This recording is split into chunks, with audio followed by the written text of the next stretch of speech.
I was telling some folks before class started tonight, once or twice a week I've been seeing the apocalypse in the news.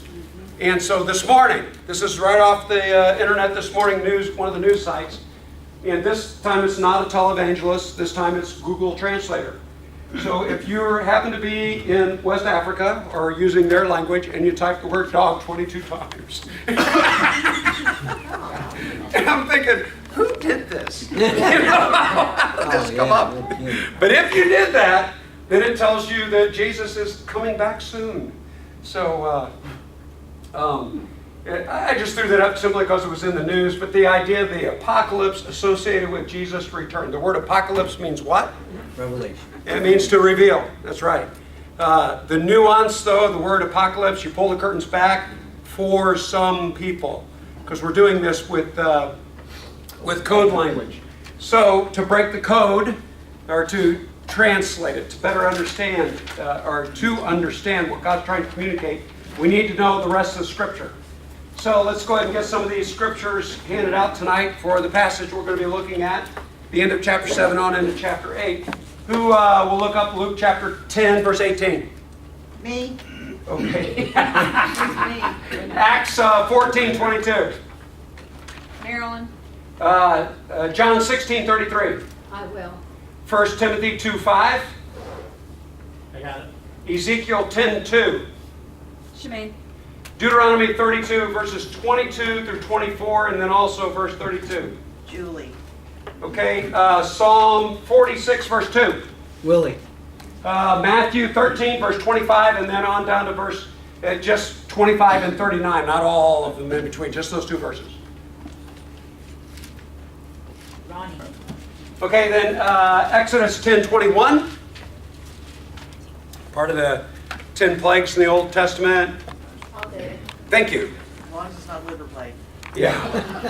All right, our quiz from last week. What are the first four seals? In chapters, we really start off, let me see, introduction, chapter 1, picture of Christ. Chapters 2 and 3 would be the letters to how many churches? 7. 7 churches. Chapters 4 and 5, where do we start perspective-wise in the book of Revelation? After Jesus' letters to 7 churches, then John goes someplace in his visions. Where does he go? Heaven. Heaven. Get a heavenly perspective on what's going on. So we're brought to the throne room and see things from a heavenly perspective. While we're in heaven, God holds out his hand, and on his hand, the preposition is, he has this scroll that is unusually written on. Both sides. God knows everything there's to know about everything. So God has complete understanding. The problem is there's 7 seals and nobody's worthy. What does the word worthy mean? Heavy. Yeah, nobody's heavy enough. Nobody's significant enough. Nobody has that glory to be able to, worthy to open up the scroll until the Lion from the tribe of Judah. So when he turns to see the Lion from the tribe of Judah, what does he see? The lamb. The slaughtered lamb. Standing up. Yeah. And he comes forward and takes a scroll. So the 7 seals, each seal is broken, and a little bit more of the scroll is unrolled, right? The first seal is what? History of the world. White horse. Is a white horse. It's white horse. The first 4 seals are the 4 horsemen, right? And the first one would be the white horse. The white horse later on in chapter 19 is identified as who? Jesus. Who's the rider of the white horse? Jesus. Jesus. So the white horse goes forth to do what? Conquer. To conquer. So if this is talking about Jesus, I keep saying if, the basic message here is there's going to be warfare. Some are going to win and some are going to lose. That's without a doubt what's being said.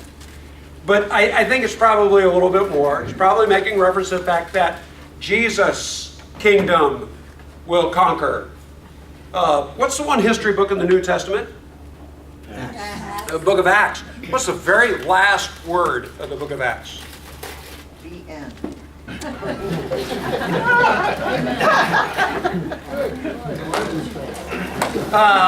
Depending on your translation, it's really hard to gather, but the Greek word, the very last Greek word of the book of Acts is unhindered. Unhindered. The book of Acts is so interesting because in the last third of the book of Acts, you're following the last part of Paul's life.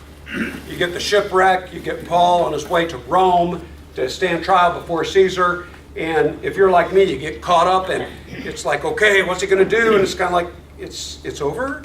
Isn't there another chapter here? You know, what happens to Paul? Well, that's not the point. The point's not what happens to Paul. Paul's just one of the major character in the book of Acts. He's just one of the characters who gets the gospel message out. And Luke finishes Acts by saying the message is going out unhindered. It keeps on going. Okay, so Jesus before Pilate made a qualification about his kingdom. What did he say about his kingdom? He was asked, "Are you king?" He says, "Yeah, I'm king." Not of this earth. Yeah, not of this world. It's not the kind of kingdom you're thinking about.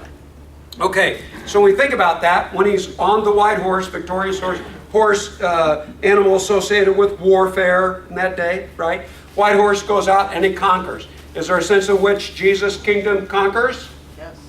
Yeah. Never been anything like it. You know, I constantly have to remind myself because people sometimes get so worked up over the spread of Islam. You know, Islam has spread. Not like Christianity. Not like Christianity. Christianity has spread more than anything else in the history of the world, and it is all over the globe. In the first century, it made it out through the known world. In fact, in Thessalonica, they said the enemies of the church said that these people who have turned the world upside down have come here also. So this idea of God's kingdom conquering, I think is very well portrayed with the first seal, the first horseman. What's the second horseman? First horseman's the white horse. Second horseman's what color horse? Red. Okay, be the red horse. By the way, we're not just reviewing the four horsemen. This is going to help us out because there are strong parallels between the first four seals and the first four trumpets. We're going to be dealing with the first four trumpets tonight. So reviewing the first four seals, four horsemen, it's going to aid us in looking at the first, in considering the four trumpets when we get to it tonight. Okay, so the first horseman would be the white horse, goes out victorious. Second horse is the red horse, and he is given the ability to do what? To take peace from the earth. To take peace from the earth. Okay, so we've got the victorious horse. If it represents Christ, the spread of Christianity. The red horse would represent what? Killing. Okay, killing. In the broadest sense of the term, ever since man's been on the planet, it seems like man's been fighting with other men. I mean, there's always been warfare. There's always winners and losers. That's the broadest sense of the term. I think you can get a little more particular, specific, let me put it that way, and say Christ conquers, but there's persecution. There's always pushback. There's always resistance.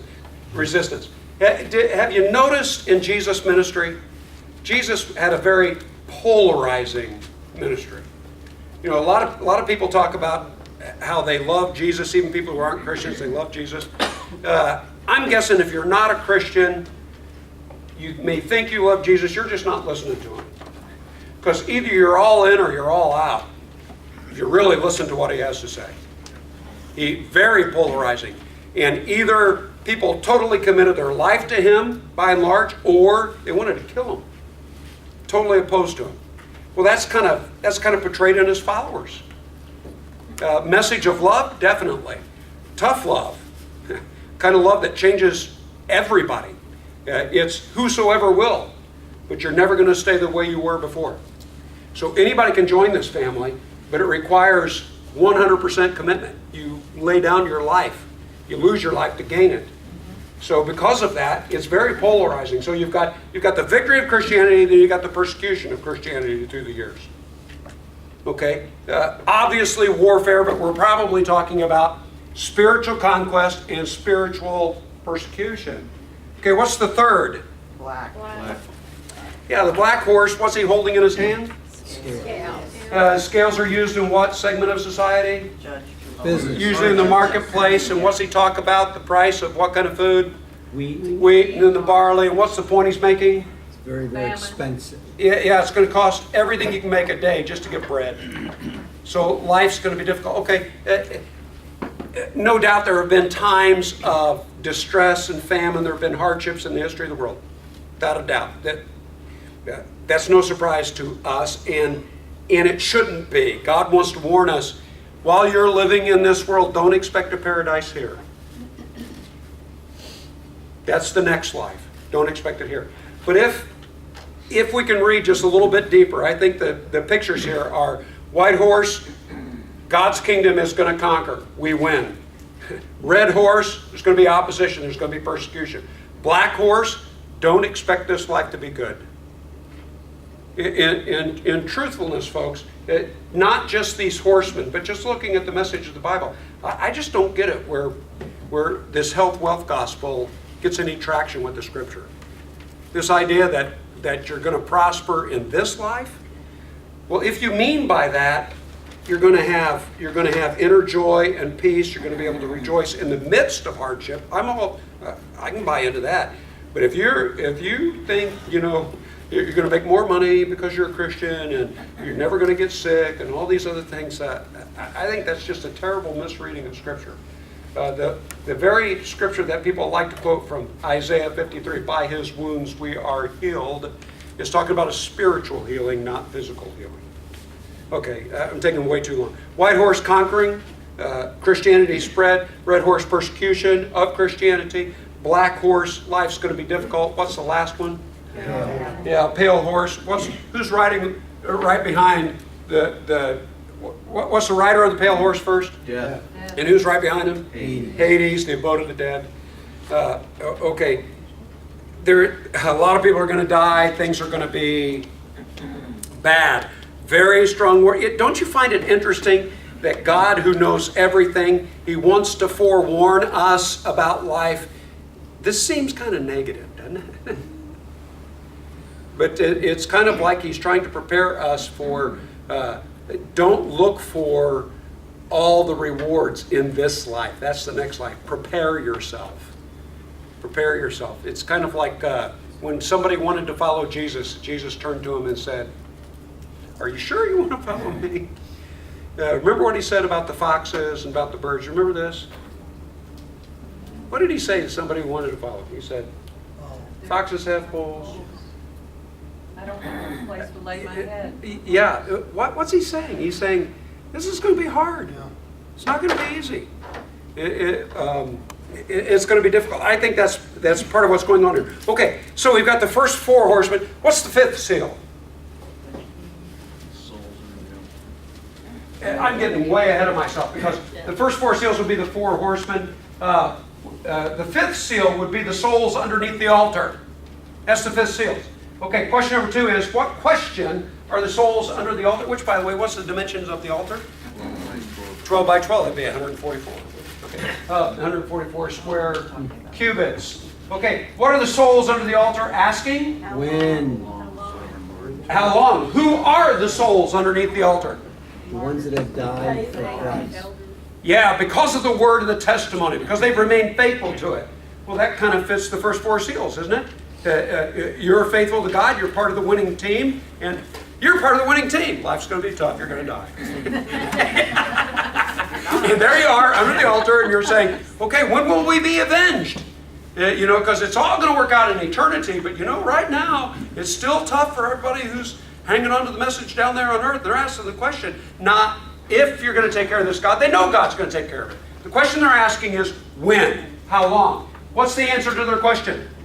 When everybody is martyred like this. Thank you. When the full number comes in. When the full number comes in. Guess what? God doesn't make people choose. He gives everybody a free choice. But it tells us in Romans chapter 8, verse 29, that God can make plans ahead of time because He foreknows what people are going to choose. God knows ahead of time. You get to make your own choice. But God knows what your choice is. It's just like the person watching the movie who's seen the movie before, and he knows what's going to happen. He didn't make it happen, but he knows what's happening is going to happen, and he jabs you in the ribs all the time. He knows what's going to happen, right? So God knows how many, and He says until that number comes in, the end's not going to be over yet. The good cross-reference to that is 2 Peter chapter 3. We wonder, why is it taking so long for the end to come? Because God is not willing that anybody should perish. But that passage also says, guess what? We can speed it up. We can speed it up. If we just get busy making disciples, getting the message out, and the last person who's going to make a choice makes a choice, then boom! And we can go straight to Judgment Day, and we can be out of here, and everything will be great. Okay, what's the answer to the question in verse 17? At the end of the 6th chapter, it says, who can withstand the great day of their wrath? Jesus, the child of God. What's the answer to that question? Who is able to stand? Only the child of God. Child of God. Okay, I wouldn't say it quite that way, but that's true, because the point he's making is those who resist, those who do not respond to God, those who are not Christians, are not going to be able to stand, and it's the picture of they're asking the rocks to fall on them and hide them from the wrath of God. Who can stand? The answer is chapter 7, 144,000. He goes right, he asks this question, who can stand? Nobody can withstand the judgment unless you're part of God's family. And he's going to identify the family with the 144,000. Okay, we last week got down to the 12 tribes. What's unusual about these 12? Okay, that's the last question here. The 12 tribes, we've got 12,000 from each one of the 12 tribes. That gives us 144,000. What's unique about these 12 tribes? Not the same 12 tribes that were given land. Yeah, there's two different ways you can picture the 12 tribes in the Bible, and Revelation's picture of the 12 tribes doesn't match either one of them. Well, why do you think he's doing that? Because he's playing off this idea of 12. 12 is a significant number. Why? Apostles and tribes. Okay. The tribes in the Old Testament, apostles in the New Testament. In fact, let your mind go with this one just a little bit, because when we had the 12 apostles, really there's 24, but there's 12 of Jesus, 12 apostles of Jesus, right? One of them turned south, right? Which one left? Judas. Okay, so now we're down to 11. What happens when they're down to 11? He said that there has to be 12. They said, hey, there's got to be 12. We need to have... And I'm like, why? Because there has to be 12. Because the Bible says. 12 is a significant. So who takes Jesus' place? Matthias. That's exactly right. In Acts, the 1st chapter. Okay, so this idea of 12 representing God's people is significant. Probably what's going on here, the reason we've messed up the tribes is as a reminder, we're just talking about all God's people. We are not talking about the literal Jews. If we're talking about the literal Jews, we've got a problem. Because this does not accurately represent the literal Jews. Not only does it not accurately represent the 12 tribes in the Old Testament, you've also got another problem. Were there only 12,000 people in the tribe of Judah? No. Oh, well, if we're saving all Jews, what happened to the 387,000 of the other people in Judah? Hey! Just symbolism. They didn't get the message. They didn't get the memo that all Jews are going to be saved. Not all Israel is Israel. Apostle Paul says to the church at Rome. So we just have to remind ourselves this is a picture. This is another sign we're talking about all God's people. Now, after he goes through these 12 tribes, let's pick up reading in verse 9. I know we read a few of these, but let's just get this real quick. It says, after this I looked, and there was a great multitude that no one could count from every nation, tribe, people, and language, standing before the throne and before the Lamb. Who is this? This is 144,000. What did you just say? He said this is a number so big you can't count. That's the wrong slide, by the way. Go back. Thank you. That's chapter 8. We're reviewing chapter 7. Sorry. I didn't tell my computer guy ahead of time. So. Okay. Anyway, so this 144,000 just represents all God's people. We already looked at these verses last week where they come before the throne and they praise God on the throne. I think we're down to verse 14, right? Yeah. Verse 13 and 14, he's so caught up in this majestic picture of what's going on in heaven. Who's in heaven? All of God's people. So this is a glimpse of it at the very end, right? And when he sees all this praising going on, he's caught up in it, and one of the 24 elders says, John, who are these people over here?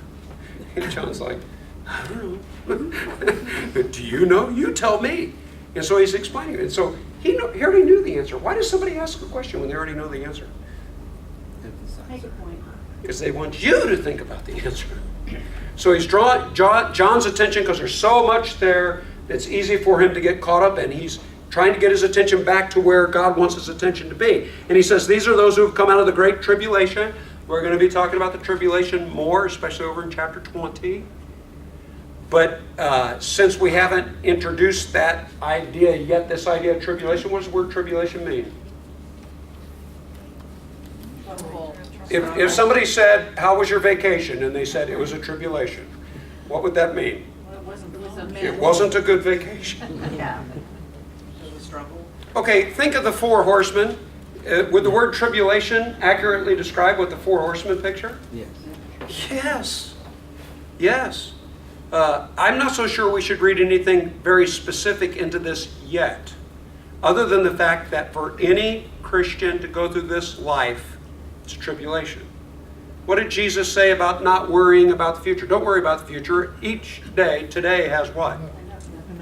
It's going to be hard enough just to get through today. Stop worrying about tomorrow, right?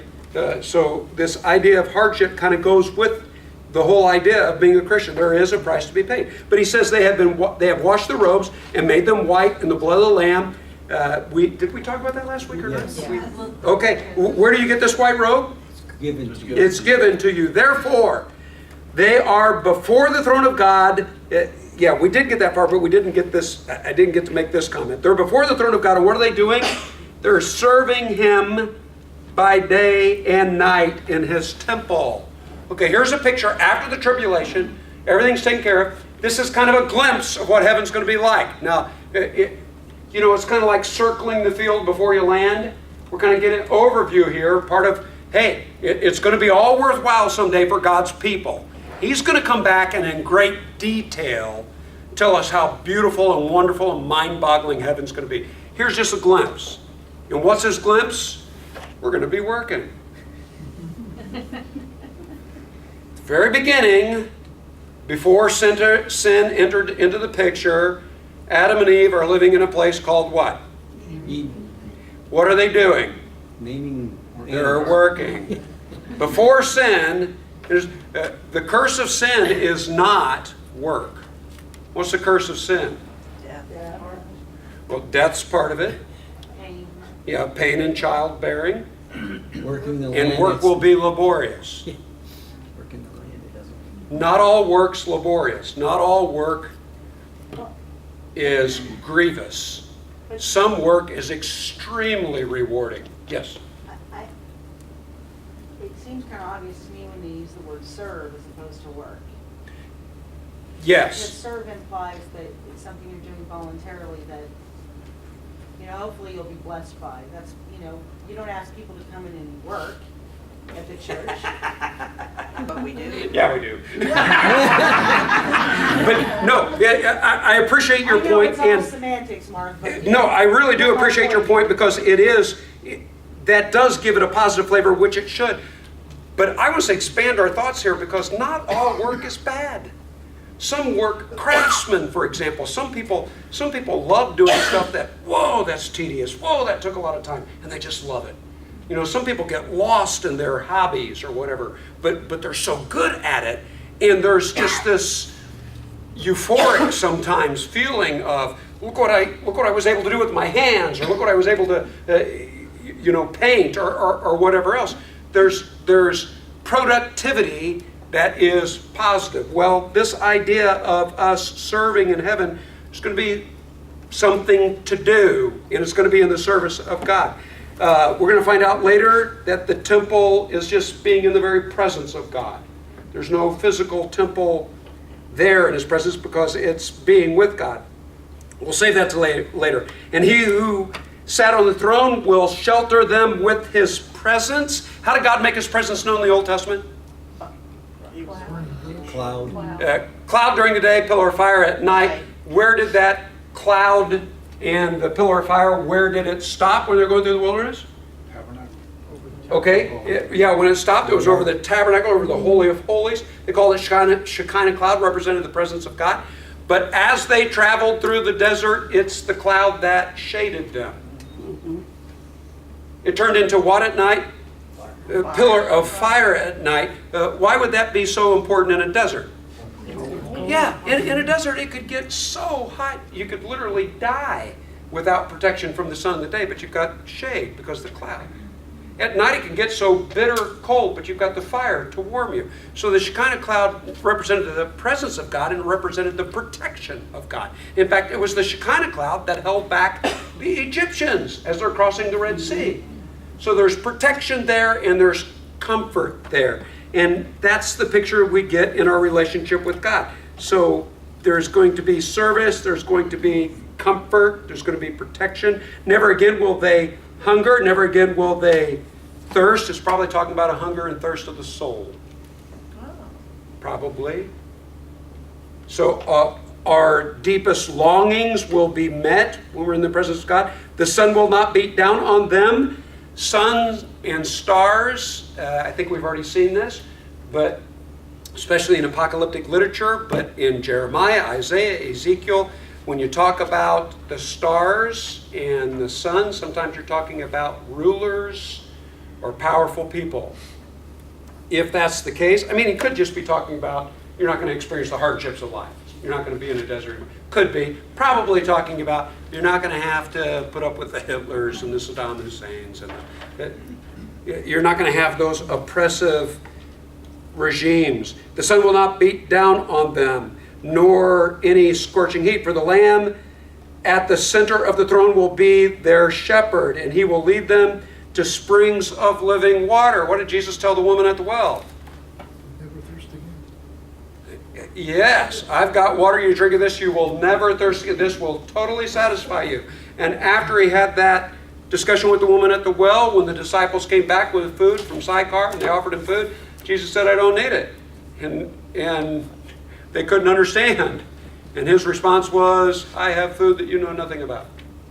And what is his food? To do the will of his Father. To do the will of his Father, yeah, okay. Totally satisfying to him. God will wipe away every tear from their eyes, probably representing the quality of life. No oppression, nothing to beat him down, totally satisfied, totally fulfilled, no hardship there. Okay, that's just a glimpse. We're going to get a much better picture a little bit later in the book of Revelation. So, we're ready for the final, the seventh seal. Now we're ready for chapter 8. Thank you. Okay, we're going to see here at the beginning of chapter 8, there's going to be 7 trumpets. Wait a minute. We're up to the 7th seal. What's the 7th seal? The 7th seal would be 7 trumpets. There you go. So seal number 7. Here's what it says in verse 1. Oh, by the way, before you get to verse 1, you can hardly read this, and that's probably good that you can't, because half of this is probably overstated. But I do think there's some parallels between the seals and the trumpets. The way they're laid out, it does seem like there are some parallels. But don't take this too seriously. The way they pointed this out, we'll try to make the connection as we go through. Verse 1, it says, when I opened up the 7th seal, there was silence in heaven for about a half hour. Okay, what's the significance of silence? Reverence. Peace. Could be reverence. Aren't they waiting to hear from God? Praying. Yeah, maybe I'm a little more geared towards this from a different perspective, because in preaching, sometimes silence can be awkward, sometimes silence can be extremely useful.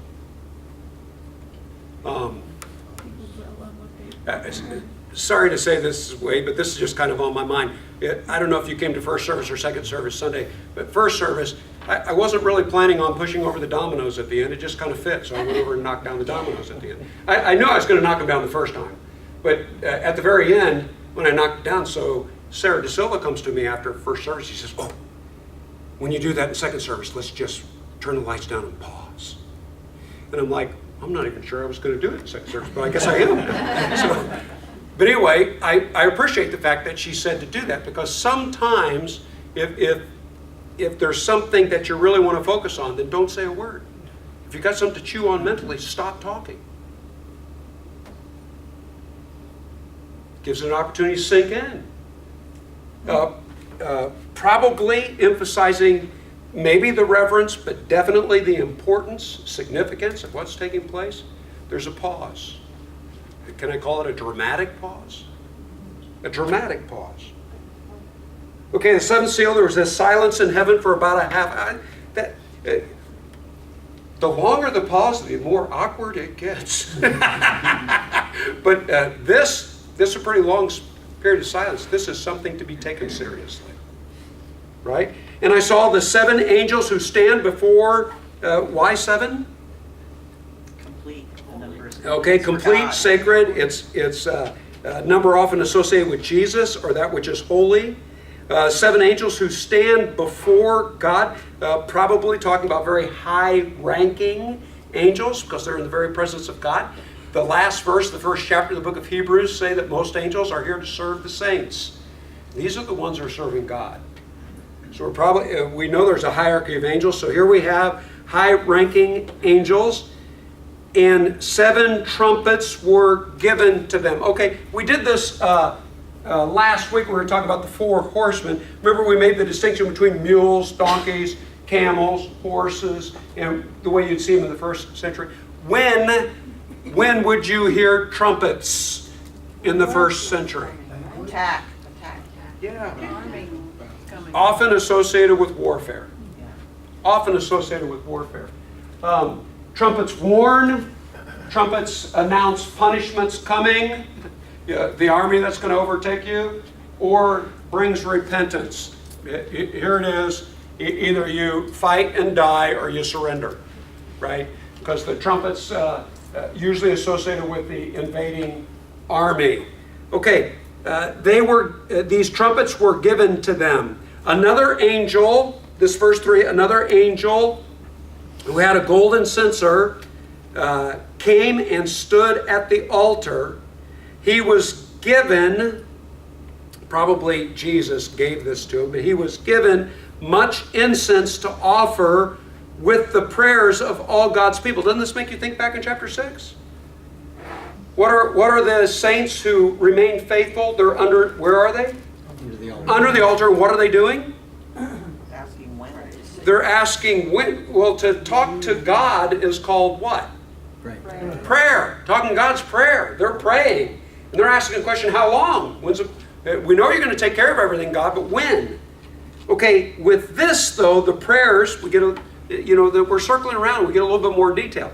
What's coming along with the prayers this time? Well, the angels given, probably from Jesus, incense to add to the prayers. Which, by the way, the altar of incense was located where in the Old Testament tabernacle? Holy place. Yeah, in the holy place right in front of the veil before you went in. What's the significance of the incense? Represented prayer. We're told it represents prayer several different times. But why would you use incense in the tabernacle in the Old Testament? Have you ever thought about this? What does incense do? Covers up the smell of something. Yeah. And all that blood. and Yeah. Gut. Yeah. Have you ever been to a, Slaughterhouse? as a kid, I've been to a lot of butcherings. I don't know if you guys have you ever been to a butchering? No. Do you remember the smell? I'm just going to leave it at that. Roadkill. Yeah. I had dicks in my nostrils. Woo. So the incense, anyway, so the incense here is significant. It represents prayers. But I find it very significant that the prayers are mixed with the incense that's given to the angel. Now, if Jesus gives them the incense to mix with this, what would the significance of that one be? Who's got this? 1 Timothy 2:5. I got it.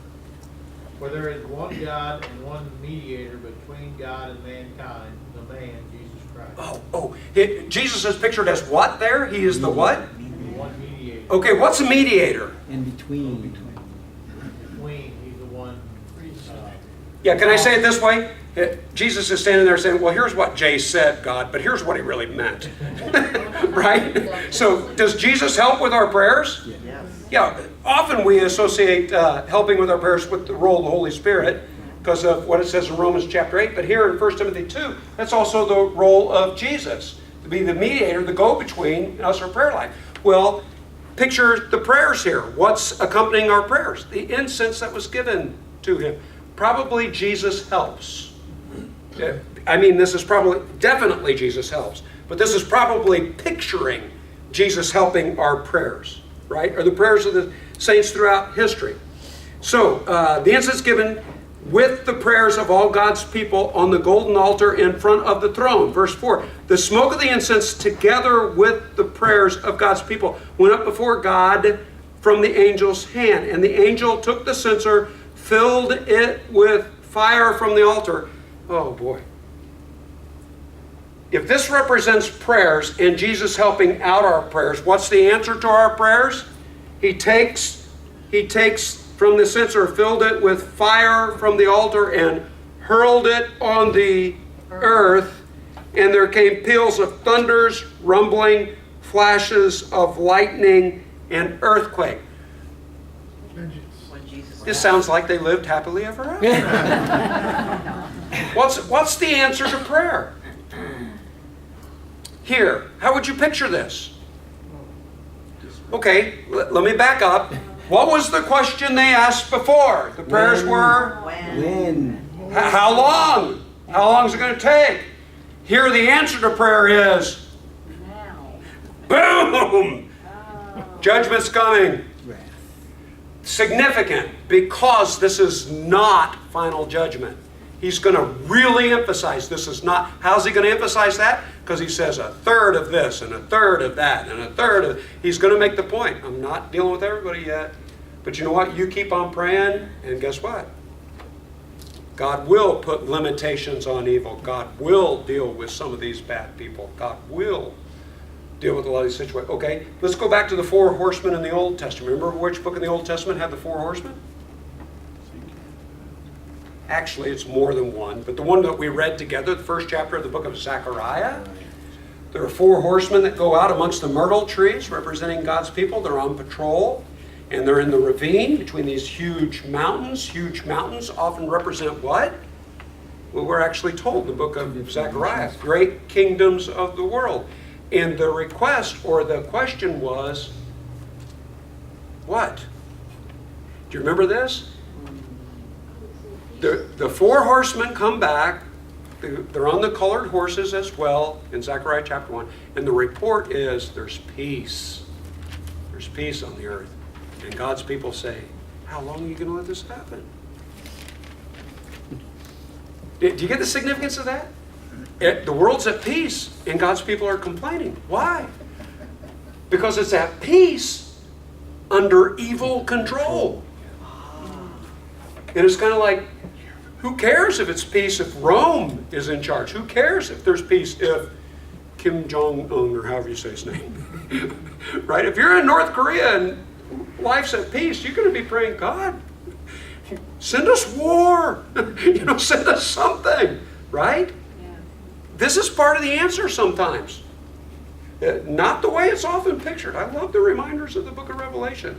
It reminds me of, you got to lay down your life to find your life. It's reverse principles. And sometimes some of the greatest blessing comes through hardship, Yeah. through some disasters. Sometimes that's an answer to prayer.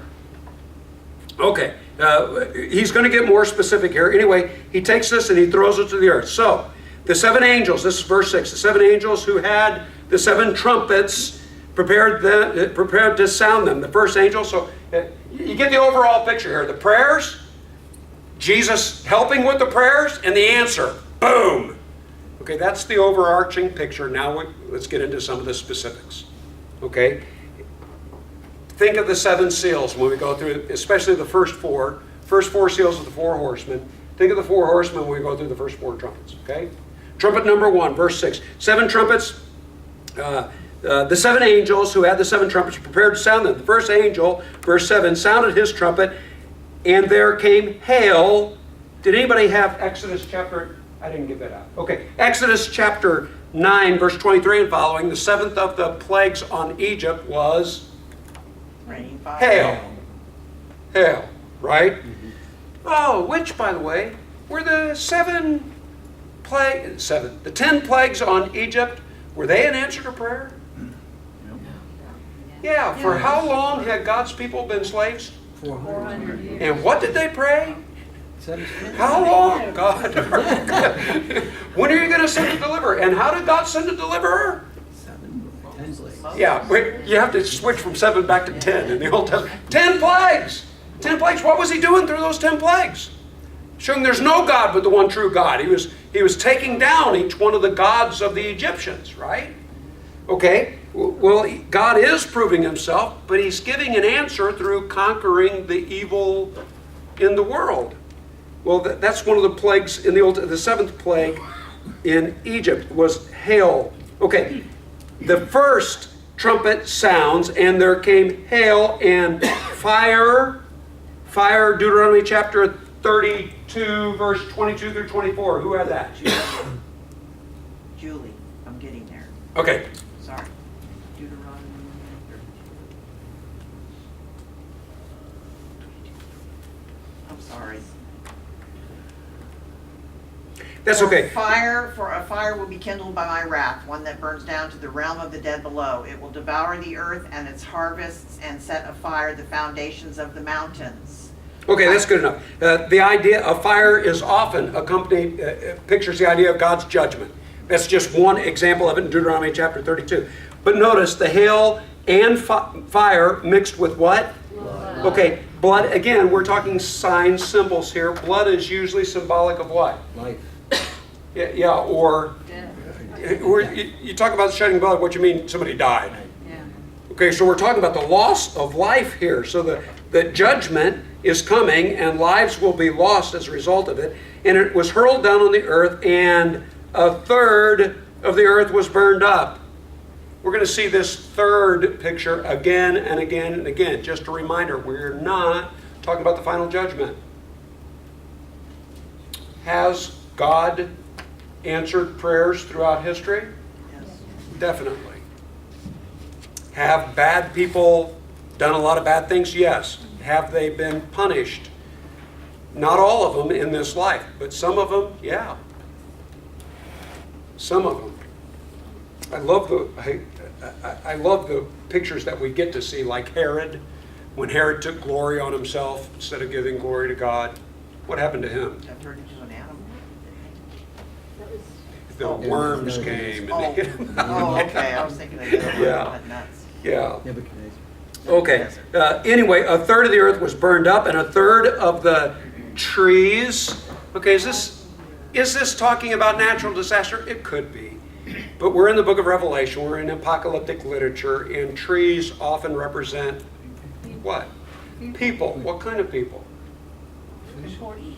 Yeah, usually it's talking about important people, like Nebuchadnezzar was a massive tree in Deuteronomy, in Daniel chapter 5, right? The trees were burned up and all the green grass was burned up. Okay, trees representing people. Green grass usually represents prosperity. You know, green grass of the fields for the flocks to eat. So as far as people being punished, yeah. Not all the people are going to be punished, but some of them are going to be punished. How are they going to be punished? As a result of God's people praying. And prosperity is going to be taken from the bad guys. Verse 8, the second trumpet sounded, and the trumpet was the sound of, sounded his trumpet, and something like a huge mountain, all ablaze, was thrown into the sea. Okay, Jeremiah, I didn't give you this one either, but in Jeremiah chapter 51, the kingdom of Babylon is referred to as a great mountain. Remember, sometimes mountains represented the big kingdoms, islands represented the smaller kingdoms. A lot of the prophets use that kind of imagery. Well, it's going to be thrown into the sea. Psalm 46:2. I did have this one up there. Who had Psalm 46:2? Thank you. 46:2. Therefore we will not fear, though the earth give way and the mountains fall into the heart of the sea. Yeah. And even if you didn't get the apocalyptic nature of this, you get the idea that life is no longer the way it was. You know, when the mountains fall into the sea, it's total disruption here. But probably talking about big kingdoms that you thought would never fall. In fact, you go back to Zechariah chapter 1 and you get the 4 horsemen and the myrtle trees. You've got 2 huge mountains representing oppressive nations. And they're asking how long until God takes care of it. Well, this is part of God's answer. The mountains are going to fall into the sea. A third of the sea was turned into blood. Blood again represents what? Death. Okay. A third of the sea was turned into blood. A third of the living creatures in the sea. Third of the living creatures, yeah, they died. This is probably talking about the citizens of the nations who were practicing the evil. A third of the ships were destroyed. Okay, in Bible times especially, ships were not used for cruising around and eating way too much and stuff like that. What'd you use ships for? Yeah, commerce, economy. So commerce, trade is going to suffer. It's going to have an effect on the economy. The third angel sounded his trumpet, and a great star, blazing like a torch, fell from the sky. Who has Luke chapter 10, verse 18? Oh, Yes, he told them, I saw Satan fall from heaven like lightning. I saw Satan fall like lightning. Is Satan ever pictured as a great star? Yeah. Yes, he is. Book of Isaiah and the book of Ezekiel, he's referred to as a shining star, like a morning star, isn't he? And Jesus said, I saw Satan fall like lightning. Was there a time when Satan was in the presence of God? Yes. Do you remember the opening of the book of Job? Yes. Satan's been roaming the earth, but where does he come back? He comes back to the presence of God and is talking with God. Jesus says, I saw Satan fall like lightning. Where did he fall from? heaven to there. Yeah. What's the backstory on Satan? What kind of angel was Satan called? A cherub. Oh, He was a cherub. And what was his problem? Yeah. You don't assign somebody an elder who hasn't been a Christian very long because you don't want him to fall into the trap that got Satan. And what was the trap that got Satan? Pride. Pride. Because of his great beauty, he thought too much of himself. And so instead of giving honor to God, he took it for himself. So he's cast from the very presence of God. Okay, if this is, it could just be talking about another great kingdom. I think there's more to it. I think this is probably talking about Satan. And the idea here is we're not just talking about kingdoms throughout the history. God's going to answer some of the prayers. He's just waiting for his people to pray. James chapter 5, just waiting for us to pray. And when we pray, some of the answers to those prayers comes in judgment on evil forces. That includes spiritual forces you and I can't see. Daniel chapter 10, there are princes, there are demons that empower evil empires. I'm guessing there's a big old honking demon or angel, evil angel in North Korea. I don't know why I've got North Korea on the mind tonight, but evil empires, right?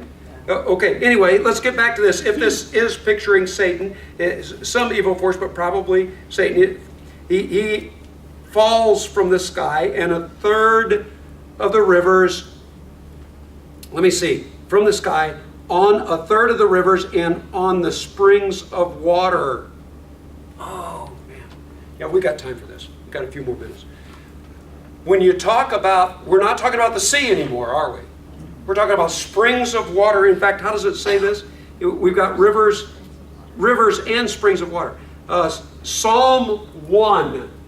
I didn't give any of these out. But in Psalm 1, we've got two pictures. We've got the bad guy and the good guy. Godly person, worldly person, right? The godly person is pictured like a tree. Trees often represent people. But this godly person who is a tree, the reason he's such a strong tree is because he's what? Planted next to the river. Planted by streams of water.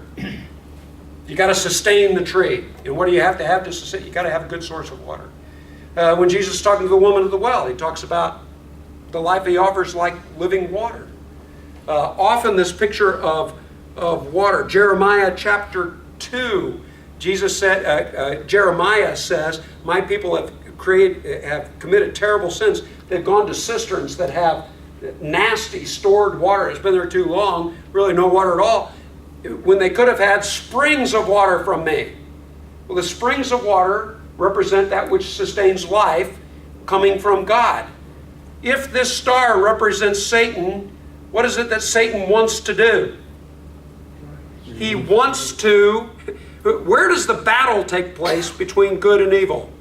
The spirit world. It's a battle of the mind. It's truth versus the lie. And what Satan wants to do is he wants to pollute the water.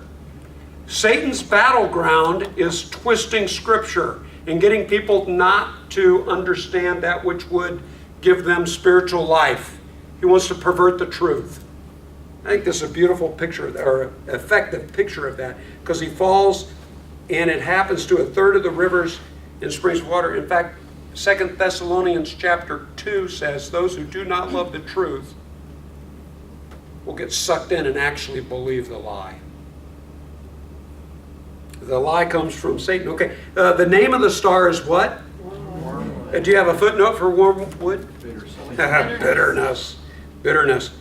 A third of the water turned bitter, and many people died from the waters that had become bitter. Matthew chapter 13, verse 25. Okay. Matthew chapter 13 is the picture of the parable of the wheat and the tares. And he said, it looks like you can't tell the tares from the wheat. You can't tell the good stuff from the bad stuff. So he says, wait till the harvest time. At the harvest time, we'll separate it, and we're going to burn the bad stuff. We're going to save the good. When he explains the parable a little bit later, he said, how in the world did this happen? Because somebody snuck out in the middle of the night and they planted the weeds. Who was the one who snuck out in the middle of the night? Satan. Where does he plant the weeds? Amongst the Good stuff. Right in the middle of the wheat. What's that a picture of? world. Yeah, it's a picture of the church, God's people. Some of Satan's most effective work is done by religious people. Doesn't that just make sense? How can so many different people who say they're serving God say the polar opposite of what some other people are saying, that they're serving God? Somebody has been deceived. Somebody's lying, right?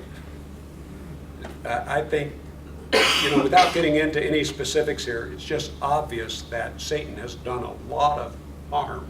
In fact, when you and I try to talk to other people about the relationship with God, one of the worst things is the witness of the church. It's one of the best things, it's also one of the worst things. You know what I'm talking about? Because people can talk about, oh yeah, you Christians. And you know what we have to say? Yeah, I know. There are a lot of Christians who don't wear it well. They've misrepresented it. You know why? Because Satan knows. That's the best way he can bring the church down. And Matthew chapter 13 pictures that. It's the weeds planted amongst the wheat. And they are planted by Satan. What verse is this? 11. That's where we're going to stop. We'll start with the fourth trumpet next Tuesday night, verse 12. And we're going to get a lot more of these thirds going on, and then we'll get into some dramatic stuff. Okay, we are finishing up chapter 8. We're going to have chapter 9, 10, and 11, and we're done. Done for what? What? We're done with the entire message of the book of Revelation. Then in chapter 12, we're going to start all over again. Because that's the way Revelation's laid out. So we are building up to a climax already here in the book of Revelation. Into chapter 11, it's going to be like, it's over! And then it's like, okay, let's do this again. Because it's kind of like backing up, and let's use a total new set of pictures and symbols to get across the same message. Because God really wants us to get this message. Okay? So, seventh seal would be 7 trumpets. That's where we're going to finish up. Book of Revelation, first part, with the 7 trumpets. There's going to be a long pause here. Okay? And then in the second half, we're going to have We're gonna have 7 bowls, 7 bowls. And we're gonna have a fighting between a pregnant woman and a big red dragon. Yeah. We're just gonna have some great scenes Yeah. of Revelation. And then we're gonna do all that so we can get up to chapter 20 and figure out the millennium. Okay? So, any questions or comments? Okay, if not, let's, sorry. Serious.